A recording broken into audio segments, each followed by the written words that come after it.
பொதுமக்களுக்கு இடையூறு ஏற்படுத்தும் விதமாக திருச்சி சென்னை தேசிய நெடுஞ்சாலையின் குறுக்கே இருசக்கர வாகனங்களை நிறுத்தி கல்லூரி மாணவர்கள் சிலர் நடுரோட்டில் பட்டாசு வெடித்து ஓணம் பண்டிகையை கொண்டாடியதாக புகார் எழுந்தது.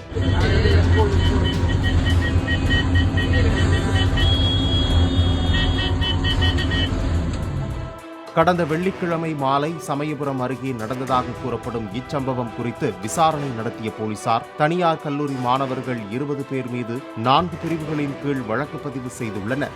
அவர்களில் சிலரை கல்லூரி நிர்வாகம் சஸ்பெண்ட் செய்துள்ளதாகவும் போலீசார் தெரிவித்தனர்.